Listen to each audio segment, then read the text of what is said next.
Hello, welcome to the Milton Keynes Mental Health Hour. It's John Manning here from Arthur Ellis Mental Health Support, and today we're going to be addressing mental health as always, but specifically having a couple of guys talking about men's mental health, and we've got a wonderful chap on called Loz Jones, who we're going to be hearing from shortly. And first, if anyone doesn't know, it's their first mental health hour that they're tuning into. It's a show that started on MKFM, and it's something that we do as Arthur Ellis as a community radio show, a community podcast, for us to be able to provide not just a safe space to talk about things, but also the practical steps that you can do. If you do relate to anything, you can go away, try some tips that are throughout this show. Whether it's for yourself or whether it's for someone else that you might be relating the different subjects to. So today we're going to be talking and hearing from Loz around men's mental health. And welcome to the show, Loz. Hi. How are you doing? Good, thank you. Finally. Good, finally. It's been a weird few weeks with COVID and all that, but sort of dealing with it. I think it is for everybody, yeah. And there are, so if anyone doesn't know, Arthur Ellis run a one-to-one and group service in Milton Keynes. So we've got 200 plus people that we support through that particular service. And then we also work with organisations, which helps us to fund that area of our organisation. And we've seen loads of people saying similar, that it's very up and down. It's a bit of a roller coaster time. And it's been difficult for different people within the community. I think some people have found it to be quite good, and quite a nice, freeing time. Other people have struggled more. And who is Loz? So we're going to get into some of your I don't know whether it's right to call them struggles, but some of the things within your life that you manage. Should we put it that way? But there's a specific reason. We were introduced a few weeks ago, and really keen to have a chat with you, Loz. So you described yourself before we started as a creative. Yeah. I know it's kind of a broad term, but I guess it comes from being sort of a jack of all trades.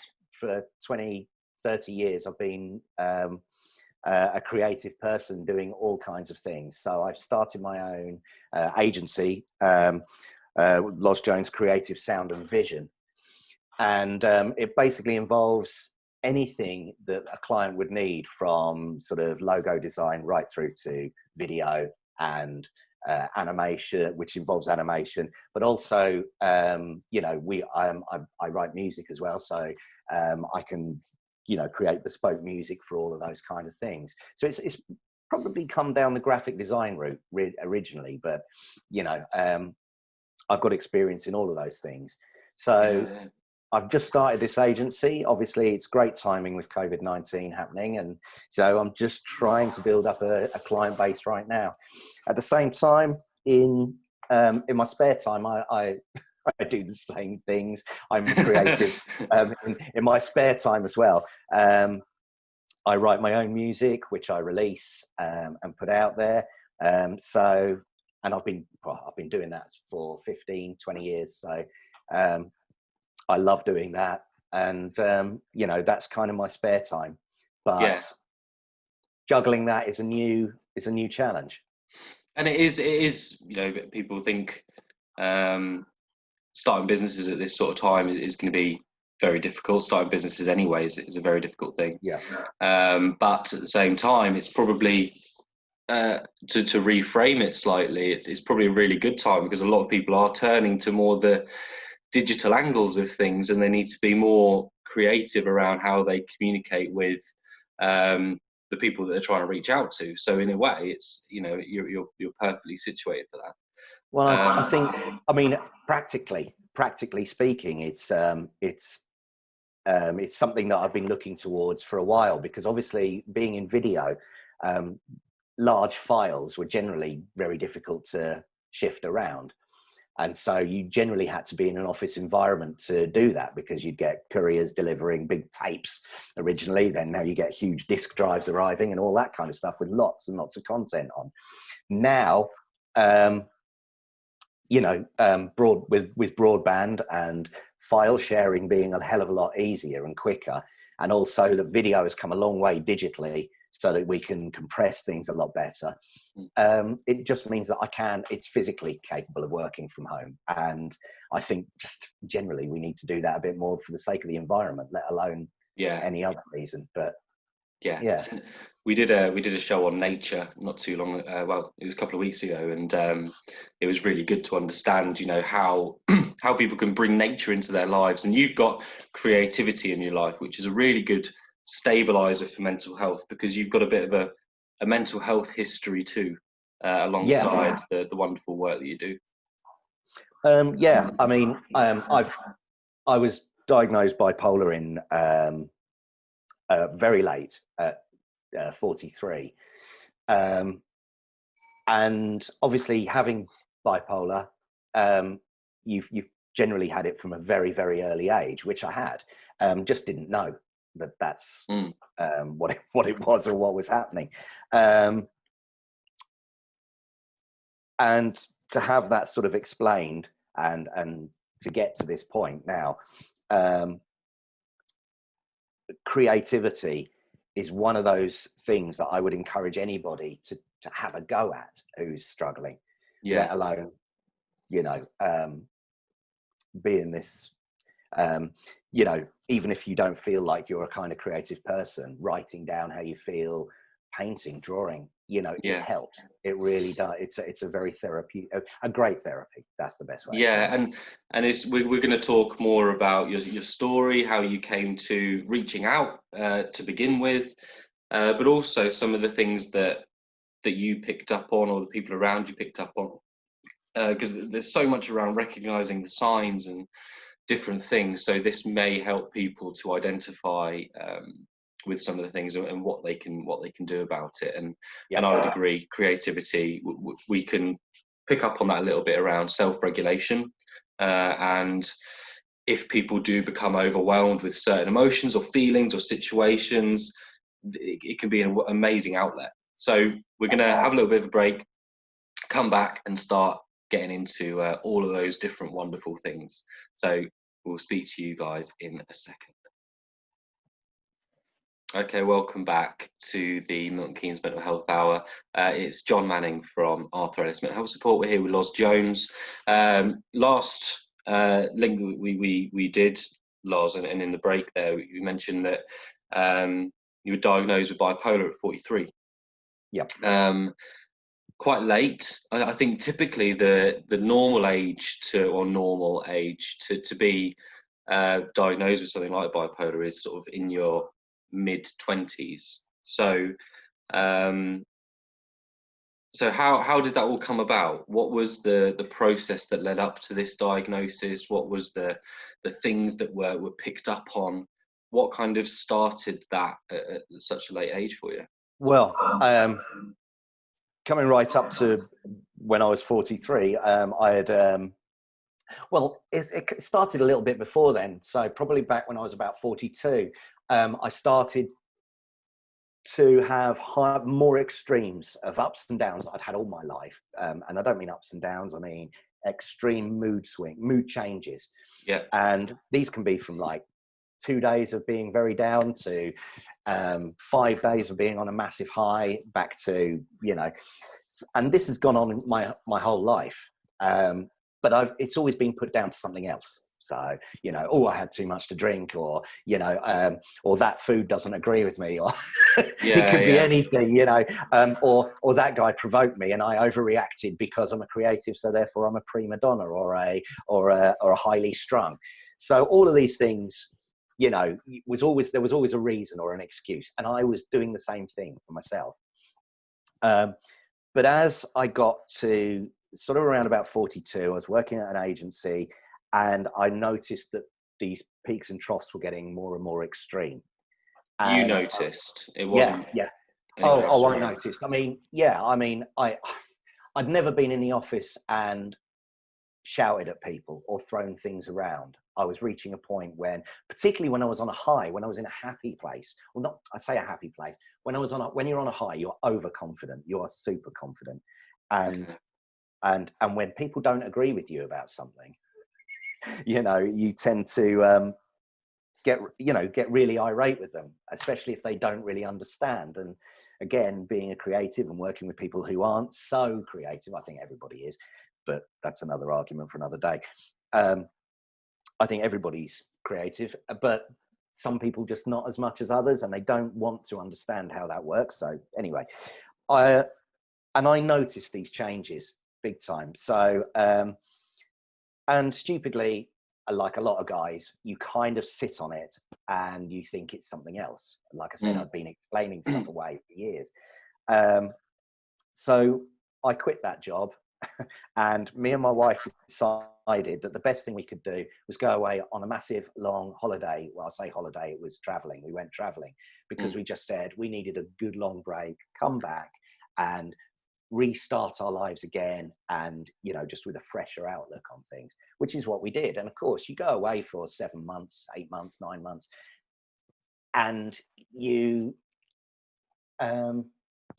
feel great. And you still have a few little ups and downs, but it's nothing major. And you come back, and then the same process started again. I got a new job, and it was all great for a couple of weeks. And then slowly I was going back. I had a few sort of gentle peaks and troughs, and then I went into massive peaks and troughs, and and I was back there again after less than a year.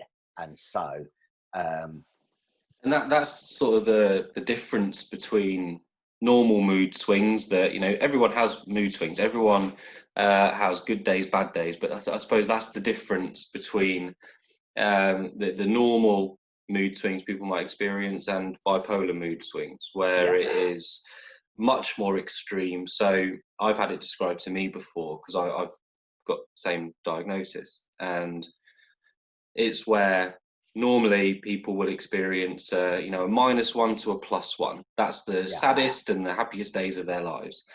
But our brains kind of unlocked slightly so that we can go from -5 to +5. So it's and extreme things happen. So extreme relationships, extreme spending is another thing that happens, because like you said about the confidence, your idea is the best thing ever, so you have to get everything. And there was one time when I was less in control years ago, where I think I was just sat on my toilet and had an idea, and immediately I bought 5,000 LED lights on my phone, because this is oh my God, you must have these lights. So it's kind of that's an extreme thing to do, and that's kind of what you're describing. So I can totally relate to that as a musician that works digitally and as a video person and things like that. And like I said, I've been doing it for years. I used to be in bands and play a lot in bands and things like that. There's always equipment that you need. And in that situation, I was just like, no, this song isn't going as well as I'd hoped. I know what we need, and just straight away, a couple of grand's worth of equipment on, on the credit card. Job's a good one. Right, everyone, I bought this today. And everyone thought I was so wealthy in the band, and it's just like, how do you do this? And it's like, and wow, you graphic designers get paid a lot of money. No, there we go. The thing is that when you buy things, you feel good about it. It releases. Yeah. So it fuels that high, and then the confidence grows, and it doesn't. It's not something where you might have a shopping binge, but actually it's something that fuels more and more until you get snapped out of it. So how did you reach out in those times? So did you go to the doctors? Did you speak to members of family? Like what happened? Well, I didn't. This is the crazy thing. I had a proper breakdown, and over the space of about 2 or 3 weeks, I don't think it's I don't think it's extreme to say that I attempted suicide, because I think I did, or I know I did. I was driving home from work, and I know a lot of people have this where, you drive home from work and you wonder, you get home and you think, how the hell did I get here? And a lot of that comes from being tired, or your mind's full of what you've been doing at work. I drove home regularly either in an absolute fury of anger, or in a state of such depression that I'd almost become a zombie, driving a car. And I think one night it was just such a mix of both of those things that I just drove the car straight off the road. I had no interest in, in living, which sounds awful, but that was the point. Yeah. Incredibly luckily, I drove straight off the road, I was in a country road, by the way, and I bounced into a ditch. I drive a rickety old 4x4 that identifies as a Ferrari. But luckily for me, because it's a 4x4, it bounced into this ditch, and miraculously righted itself. And I went along the ditch for a fair amount of time at around about 45 degrees. And then I don't know what I hit in the ditch and just came straight back out. Careered all over the road. Luckily, no one coming either way. And pulled over to the side, burst into tears, stayed there for 15 minutes, and then pulled away, drove home. And, you all right? When I got in, and it's like, yeah, just a crap day at work, and it's like, that's not it. And luckily for me, and like I've said already, my wife, I've known Lucy for since we were 18 years old, and so she picked up on how bad I was. I mean, over those 2 or 3 weeks, I was sitting up in bed. I wasn't sleeping at all. And that's when she said, right, we've got to do something about this. And so there was a few false starts. I went to see a private therapist and just didn't get on with the person. It didn't, and I was still so pent up and aggressive that as soon as somebody said something that sounded a bit of a cliche, I was like, nah, they know nothing, I'm out of it. And, this kind of, it takes time to figure that sort of stuff out. I finally went to see a GP, and they diagnosed me with sertraline, and that was it. It was just like, there you go. They prescribed you sertraline. So yes. Sertraline, antidepressant. Yeah. And, this may be perfect for some people, but for me, it zombified me into a place where I wasn't, I can function. I was okay. But from a creative point of view, I had no desire to do anything. Yeah. It really stopped me wanting to, everything seems so big. Right, I've got that. I'd like to write some music. I'd sit down, turn all the gear on, and then just look at it and go, nah, and switch it all back off again. I was also sent to IAPT to do CBT at the same time. And that was a bit of a sort of, it felt like a box ticking exercise. It's crazy, but they were suggesting things to me that I'd probably done all my life by accident. Things like writing down your feelings, which is what you do when you write songs. But I hadn't been doing that either, because I was on sertraline. So I was trying to tell them that I can't do that at the moment. I don't know why. And I hadn't figured it out. It was sertraline at the time, but I was saying, I'm just not doing that. And then they're giving you these suggestions and things to do. And I was filling stuff in. And they also sort of said, well, you're really articulate. You can tell us exactly what you want. You are quite lively in the way that you speak, and you're passionate. They didn't have that kind of answer that I was looking for. At the time, were you diagnosed with bipolar at that time? No, not at all. I was still thrashing around, really trying to figure something out. I'd really like to ask you. I'd really like to ask you a question of something you said earlier. So, bipolar CBT is slightly different to normal CBT. So it's kind of a different approach that people take, and it's very different. It's kind of like a more specialized approach to CBT. Not everybody, if you do standard CBT, and it's similar to why, you know, antidepressants don't necessarily work that effectively with bipolar.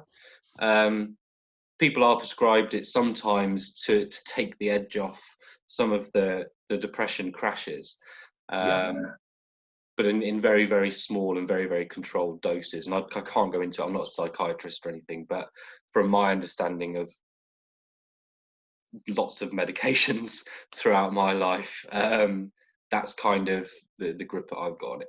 But when you got home from crashing your car in a ditch, and you know, you were asked how your day was and rubbish day at work, why didn't you say, I've purposefully, you know, driven off the road? Could you pinpoint that reason? Yeah, I think that's I think that's well, we'll get onto that in a bit, I suppose, which is the side of being a man is half the problem. Admitting that there's a problem for men is very, very difficult, and I totally agree with that. But from another point of view, I think we get indoctrinated is the wrong word. I'm trying to think of the right word, but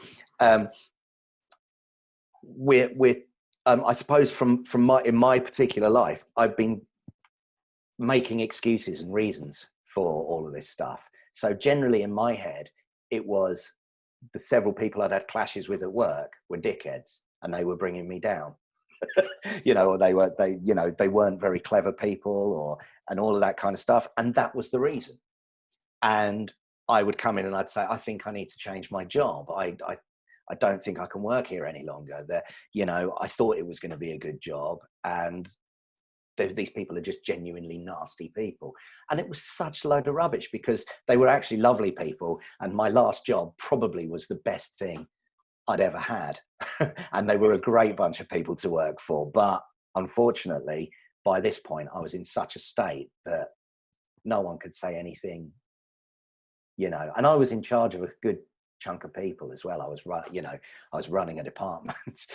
And so to be that unstable, I was beginning to feel that I was being unfair to those people as well, which is why I quit after about 2 months I was onto the sertraline, then I was doing CBT, and then I quit the job because I could not, it just wasn't fair on anybody for me to still be there. Yeah. And obviously I was missing a lot of days of work and stuff like that. So after that, you were able to, so you did the round of CBT with IAPT. Would you say that helped? There was the one thing that did come out of it was simply the idea of writing stuff down. And I actually went overboard writing stuff down. You know, I could fill a big fat notebook within a week. And a lot of it just absolute rambling nonsense, but everything went down. Now in CBT, generally it was like make a diary and things like that. I wasn't in a fit state initially to actually even make a diary that well. So and to plan my week as well. You know, when for somebody like me who's always had a busy schedule all day, every day, right up from the minute I get up to the minute I go to sleep, all of a sudden I had nothing. Yeah. And I was, so to sit there and make a diary of list things to do was, you know, it seemed ridiculous to me, you know. So I guess I kind of fought it as well, but the writing stuff down was brilliant. And I'll explain that a little bit later as well, how I wrote it. I wrote all those writings and ramblings became songs over time, and it was making sense of that. But in order to make sense of that, I had to come off the sertraline. I knew after 2 or 3 months, I knew it wasn't helping. So then, how did you end up getting diagnosed with bipolar from that? Well, I went back to the doctors and had it's a strange way, but I had a day where I was feeling really up, and I decided to start researching for myself, which is one of those things that a lot of people say, oh, don't do that. You know, it's what hypochondriacs do, all of that kind of stuff. But I just did. And by this point, I knew that there was an issue. And I started looking into my past as well and thinking, you know, maybe I've been suffering with something for a long time. So at the same time, I was also looking into dyslexia because I don't want to say a failure, but I wasn't particularly academic at school. And I knew that there was a point where I went from being great at school to and seen as one of the brainy kids to instantly being one of the losers. And a lot of it came from the simple thing of it suddenly became harder. There was a lot more reading. There was a lot more covering a lot of information at once. And that read into that. So I was looking at dyslexia, I was looking at mental health and all those kind of things. And I stumbled over on the Mind website, the booklet on bipolar.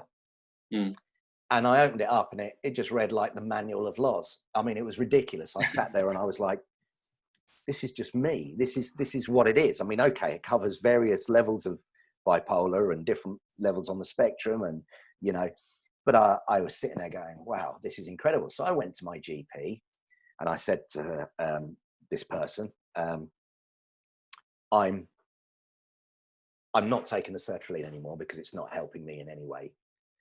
In fact, I think it's hindering me. And I said, and I think I might be this, you know, and it was like the wall just came up at that point. No, you haven't got that.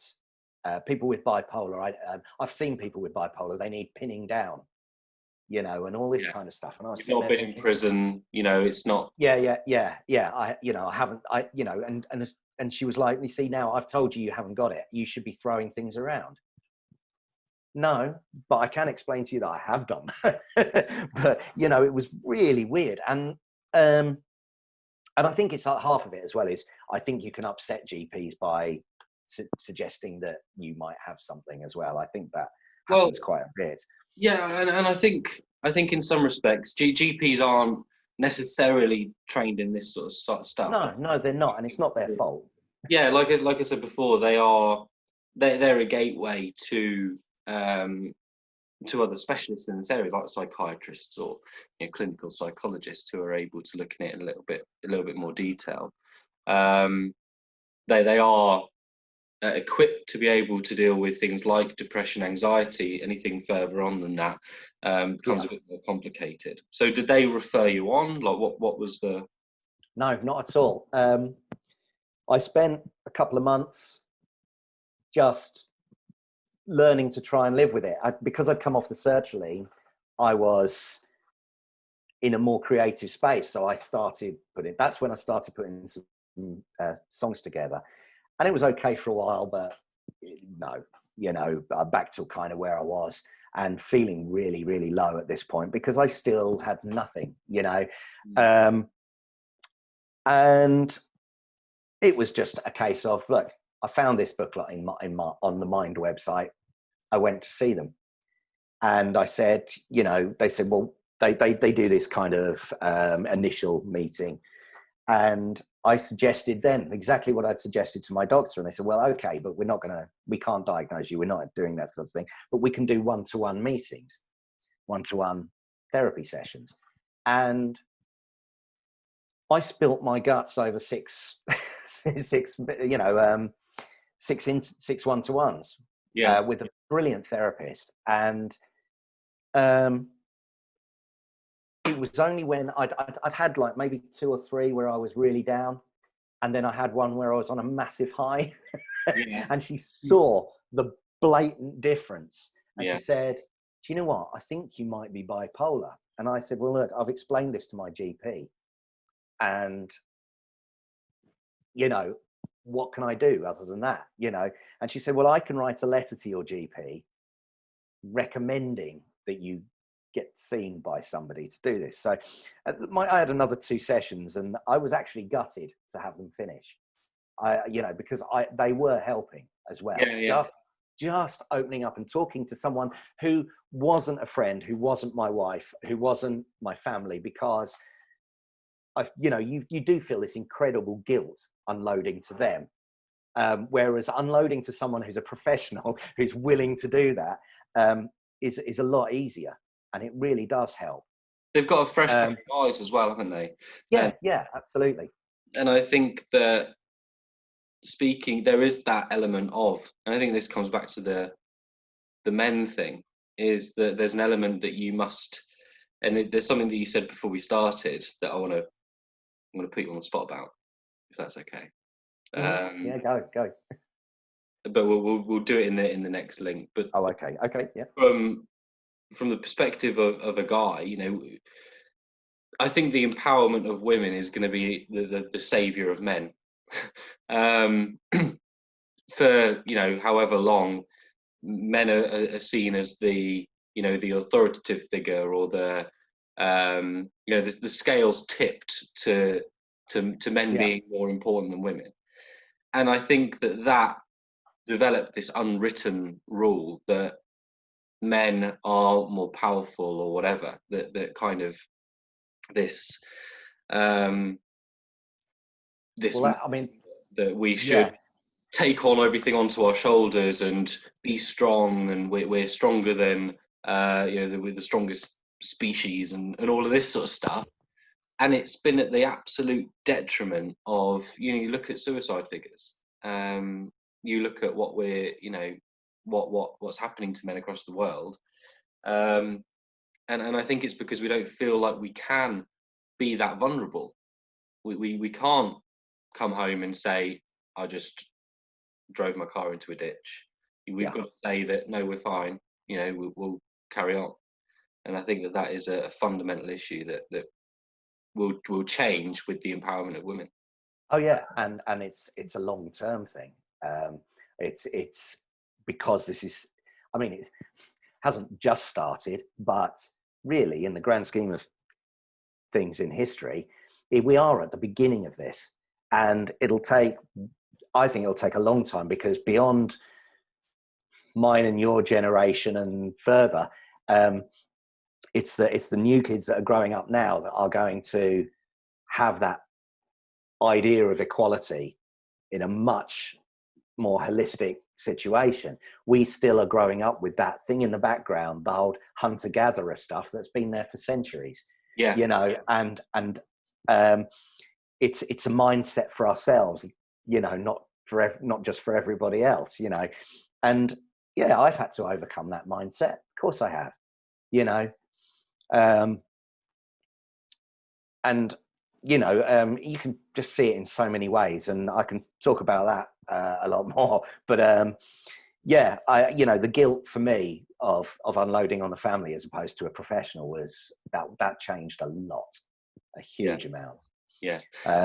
We'll have a little bit of a break, but I want to ask you a little bit more about that. So we're going to come back. I'm going to ask you a few questions, and then we can explore what you do now to manage. And we know that creativity is a big part of that, but where else, having a condition, needing to be vulnerable because it's part of your life, it's part of all of our lives.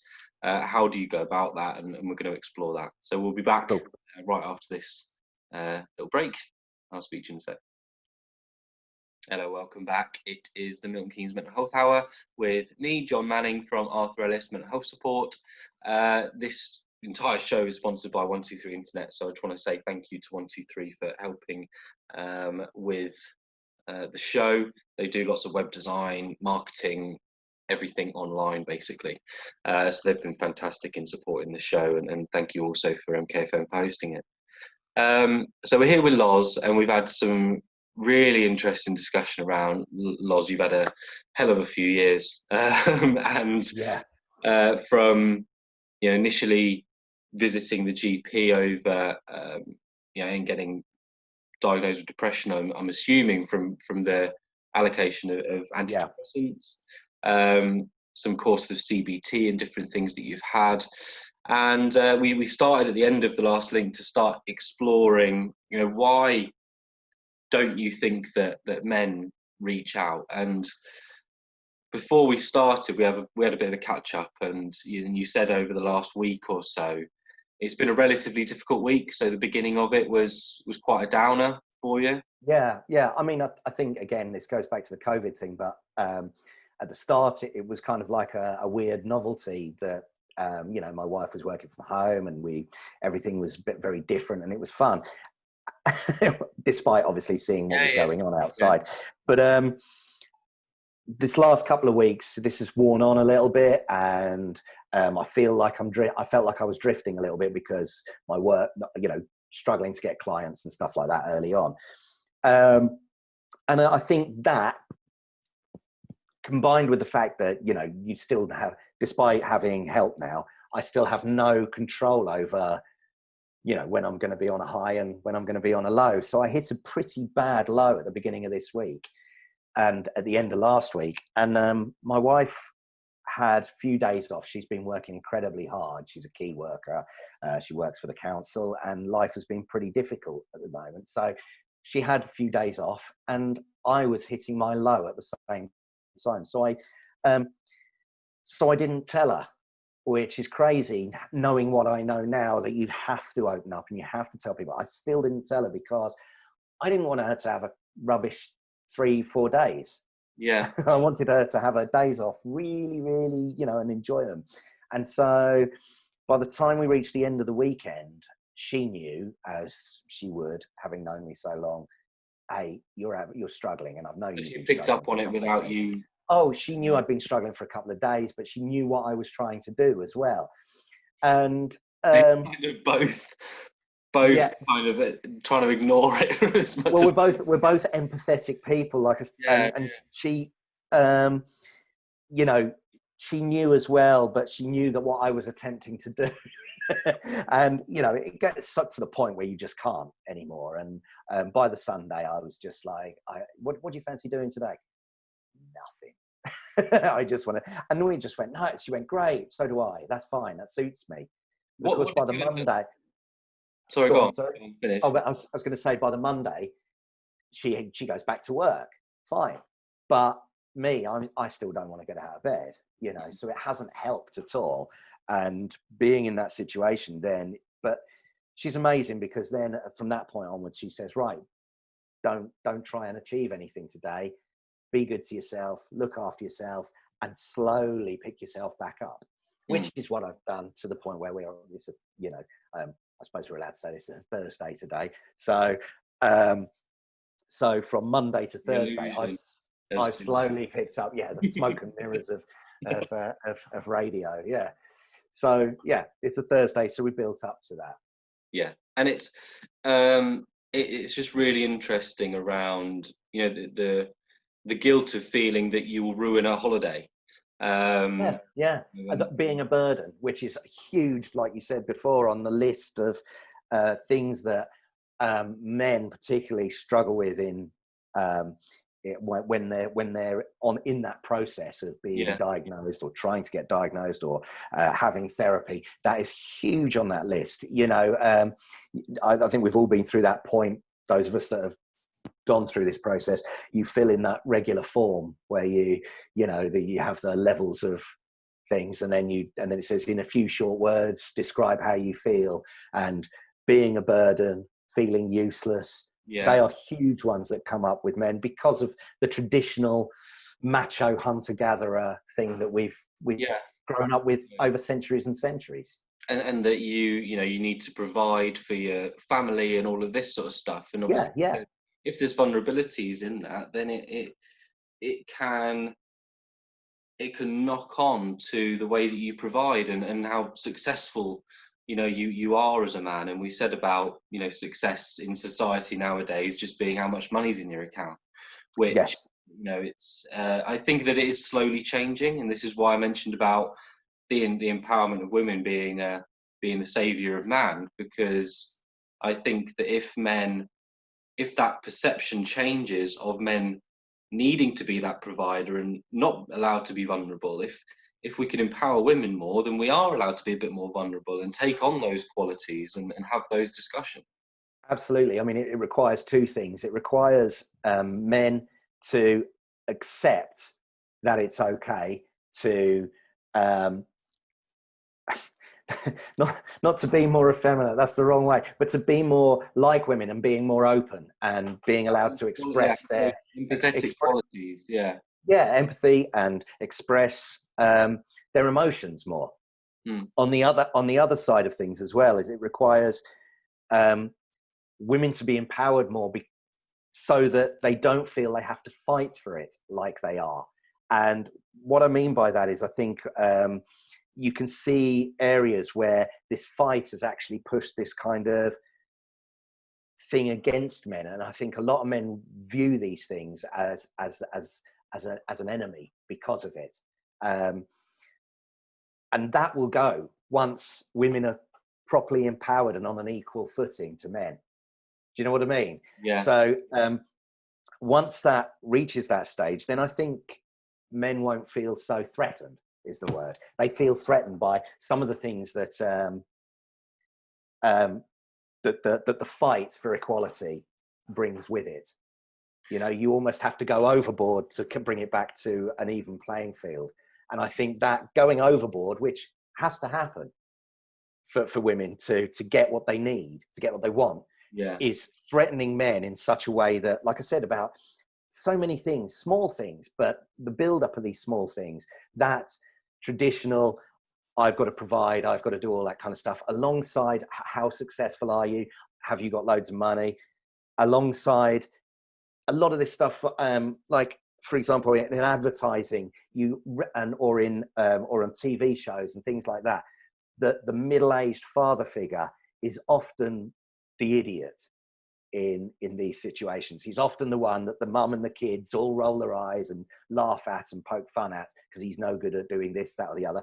Or even the traditional things like, dad's not putting up a shelf well. Ha ha ha, let's all laugh at him. You know, all of that stuff leads into this stereotypical man thing. You know, even the dad should be putting the shelf up at all. Like, you know, it's right, exactly. That sort of thing, isn't it? Yeah. Women are more than capable of doing that, and it's this systemic, these systemic issues that are forcing women to have to be that aggressive with their messaging. Yeah, absolutely. And you know, they need to be. We're not necessarily saying that, you know, don't be aggressive with it, but there is this kind of this growth pain that equality is going through.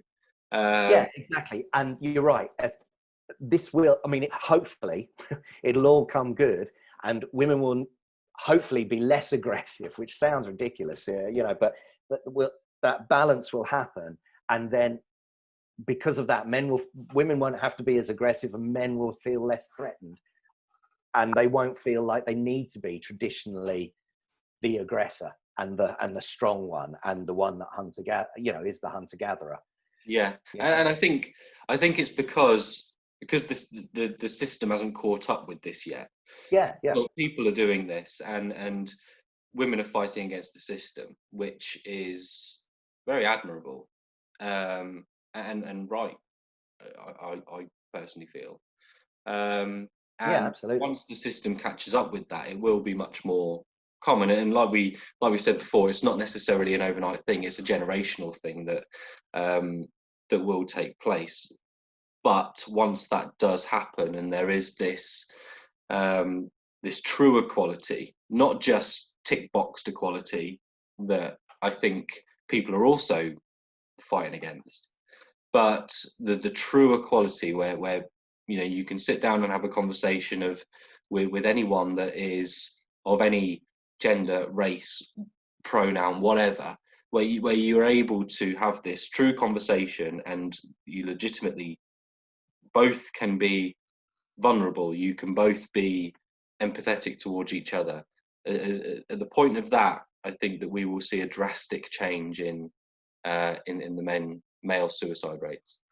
Absolutely. I mean, again, a lot of people see things in very black and white circumstances. So, you know, and it's a grey area, and very complex and nuanced. And if you see things in very black and white circumstances, then you're going to struggle a lot worse in expressing yourself, and that and anger, that angry stance on it, because right. And this is the same now, because we've got, obviously we've been going through the Black Lives Matter situation.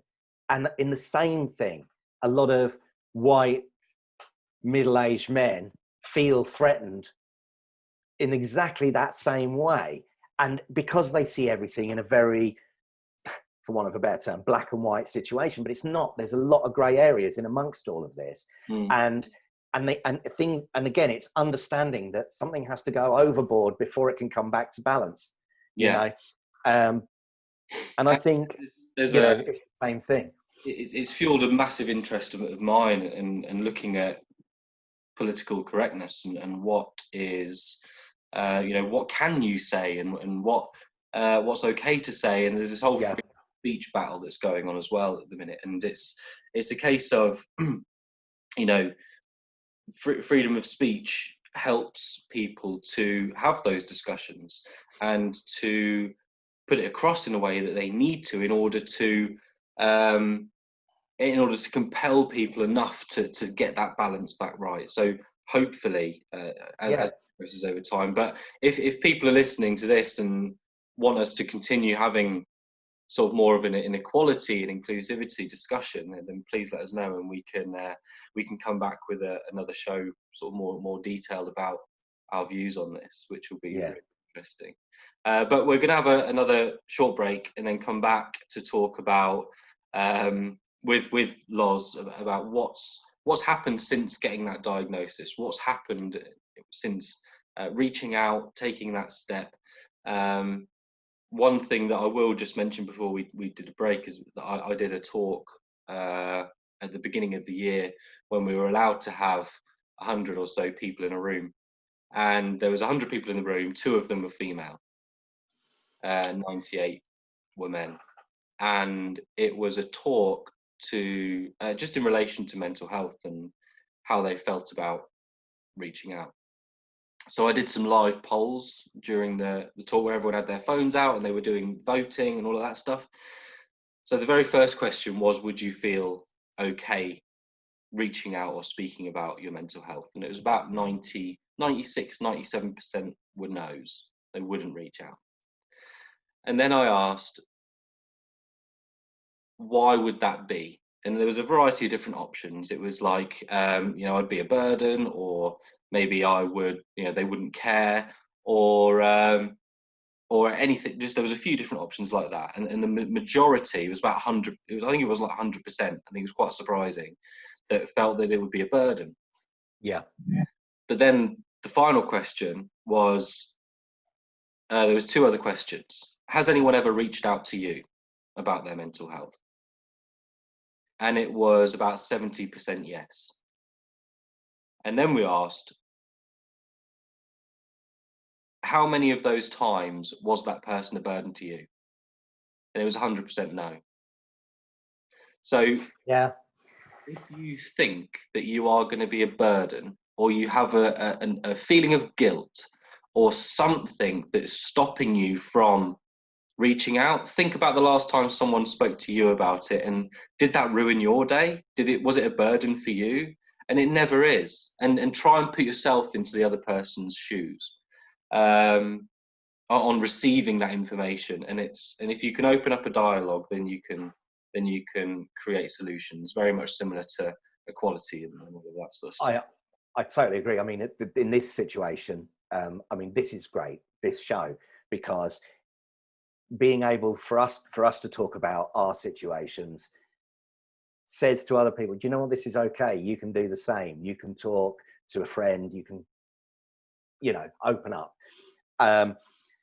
It's very, very interesting that when I finally did, and somebody said, so what are you doing? How are you getting on? Blah, blah, blah. And I was finally tipped over that edge to the point where I thought, do you know what? I'm going to talk to everybody about this. Not in great detail. If they don't want to hear it, if they ask questions, then I'm happy to answer. But I'll tell them what's going on. And as soon as I started doing that with friends, particularly with friends, I suddenly realized how many of them had issues. Yeah. And at times had sought help and therapy and things like that. You suddenly realize how many of your own friends who have been in that situation themselves, and they can talk and give you advice, you know, and you suddenly sit there with lots of different advice coming to you, and you don't have to accept it, or you don't, but it's such a comfort in itself to have people there who are going, oh no, it's totally normal, you're fine, you know. And all of a sudden you just feel, what happens to those relationships? Do they oh, we're more, do they oh no, they you know, everybody just becomes, well, you suddenly become closer with those people. I mean, even if you were very close with them in the first place, there's that element of, you know, I can talk about anything, you know. And also in a perfect situation as well, there are days, particularly in my situation, where I know, or in our situation, where we know that there's going to be days when we just can't, yeah you know, and it may coincide with, oh, we were going to go out tonight, or we were going to go for a meal tonight, and you're just like, yeah, I'm not there. I'm just not going to do it. there was And whereas before it would have been, I don't know why Loz is being like this, or I'd be making an excuse, something different, or I've got a cough or a cold, or, you know. Now I can actually just turn to those people, particularly those who know, and say, I'm sorry, I'm really not in the right place. yeah And of course, because they've experienced some sort of depression themselves, or some sort of mental health issue themselves, they'll turn around and go, oh yeah, okay, I get where you're coming from. But also from those who haven't suffered, because I now open up to them as well, it's amazing. Nobody turns around and goes, okay, you know, get the straitjacket out, he's mental. You know, that doesn't happen. No, you know, none of my friends anyway. I mean, okay, there might be a few and nasty people, likely. I want to pull out a really fancy card here, because once I did a talk at the Cambridge Union last year, and it's not to brag or anything, but there was a question from a student at the end, and it was, how do relationships change? And it was around that kind of, you know, people around you, how do they support you, what do they put in place, and how have you found, you know, reaching out as a man? And it's very difficult, because you've got brilliant relationships. Yeah. If there are people in your life that you share this with, and then they aren't listening, you can listen in a variety of ways, and if they aren't taking on board what you need, and if you do say, you know, I need a break today, I just need to maybe get my house in order, or do some cleaning, maybe do some creative stuff like you do, and just have that headspace. Yeah. If people can't accept that, then they aren't helpful for you in your life. And I think that that's one of the biggest things, certainly young people in general, young men can do, because I think sometimes you fight to make a relationship work. Yeah. But you know, I had a situation when I was 16, I think, where 16 was the first time that I had an attempt in my life, and it got to that point where I'd had that attempt, and then I went to the GP to talk about it. Didn't go to the GP before. It was like backwards, stupid in hindsight. But then I sat down and spoke to a friend about, you know, what had happened over the last few months, and I was on these, I don't know if it was sertraline, but I was prescribed some antidepressants at the time. And the response was, got the new Grand Theft Auto, do you want to play it? And that person isn't in my life anymore, long story short, because they don't understand, and they're not helpful for, you know, what I need. And it sounds quite brutal, but if you can start having those conversations and forge those relationships that fulfill you, you know, not just going together to have a couple of beers and talk about this macho stuff, but actually having a fulfilling conversation with friends or Absolutely. Yeah. with. I mean, I do have friends that are full of that, or for that, but very macho, and let's go down the pub and have a few laughs and things like that. Yeah. It's been mentioned, you know, with them, that's what I've struggled with, but I understand that they're not the guys that are that Different bothered. categories, aren't they? Yeah. And again, I suppose it comes from my being relatively empathetic. Also, the situation of knowing my audience. Again, but it comes, you know, I think that helps. And I've been lucky to be able to do that. And I've been lucky that I have got enough people that I can also just talk to. You know, if I was left with just that group of mates, I don't know whether any of them would be able to sit down with me and have a really good, meaningful conversation about it. Yeah. And So that's what I think a lot of men are yeah. seeing, you know, those categories of relationships. And we're not saying that it needs to be everybody, because it's not going to be appropriate to have those conversations with everybody, but those select few people that you can open up to. And you can, you know, start having some conversations and testing if they are the right people to go further, Yeah. and then set those, you know, boundaries for yourself.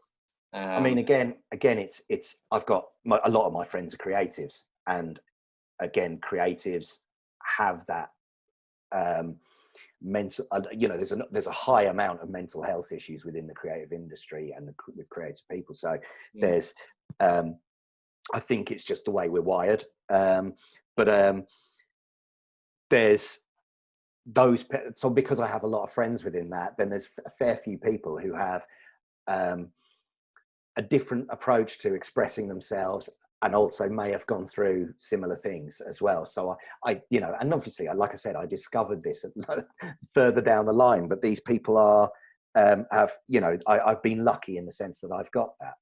Yeah. I also think on that other side of it as well, which is in my life, for a good chunk of my life, I performed in front of audiences. I've stood on stages and sang and poured my heart out, my own songs, poured my heart out to an audience.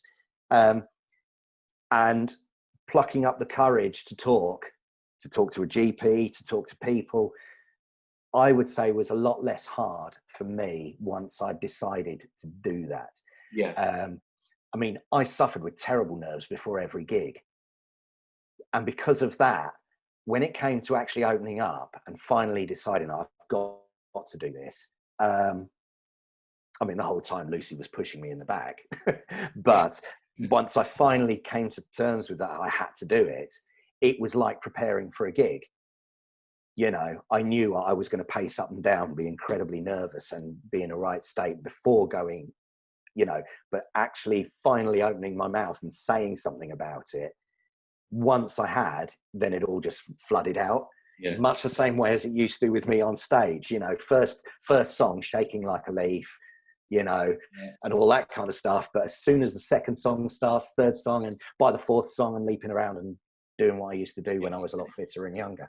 But it's, you do have nerves or something, you know, you get the first 10-20 seconds out of the way, and you're golden, you're away. Yeah, exactly. But a lot of people don't have that initial experience with something else.